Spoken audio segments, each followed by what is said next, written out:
because one of the things that has really featured a lot, and I'm going to try and avoid rehashing what has been said by the other lawyers, is that the commissioners have a significant role. That what 138(3)(c) means is that the commissioners, the 7 men and women, have to be involved in the exercise that is to be undertaken. With respect, this submission is skewed by a failure to interpret the Constitution correctly. I think it's long been settled that the Constitution, the interpretation of the Constitution,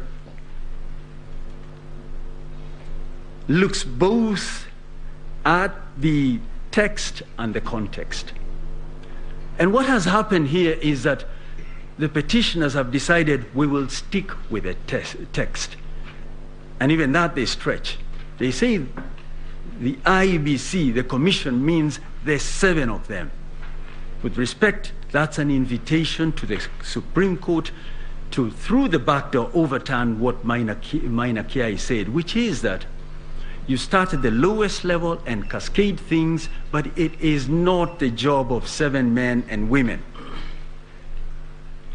Let's look at the 7 commissioners a little more, and in particular the 4 who it is said should lead to the conclusion that the election was not conducted in accordance with the Constitution. They were on board with every other commissioner. They spoke with one voice until about 3 p.m. on the 15th of August. Then they had their Damascus moment and made it to Serena.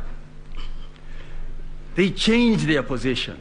If you look at the affidavit of Samuel Gidai, look at the clips of the 4 commissioners announcing the results. But you were told here yesterday they were being given pieces of paper to read out numbers. Is this believable? But we were told by another speaker, another advocate, that these men and women were vetted by the National Assembly. They are therefore very serious citizens who correctly undertake a very important function, the running of elections. But they say they did not participate in this. In determining who to believe, look at the context. Look at the whole series of events from when the nomination took place, when the ballot papers were printed, including the supervision that they undertook, and determine whether these 4 commissioners are to be believed. Mr. Njenga, for I think the 7th respondent, argues they are here not to support either side, but to discharge their duty under the Constitution. But they did file a response. They started off by filing affidavits to set out the evidence. There's no property in a witness. They didn't stop there. On the 26th of August, they decided we will appoint another lawyer on behalf of the Iebc who is in effect going to admit the alleged infringements. This is where you apply the duck test. If it looks like a duck, if it swims like a duck, if it quacks like a duck, it must be a duck. They are saying we are here to show you we are independent. Are they? With respect, their conduct demonstrates otherwise.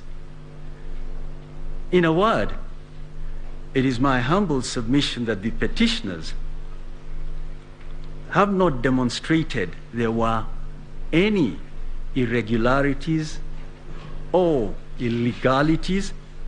Forget the magnitude. They really haven't demonstrated any. I'd urge you to dismiss these petitions. Ordinarily in these sort of cases, and I'm not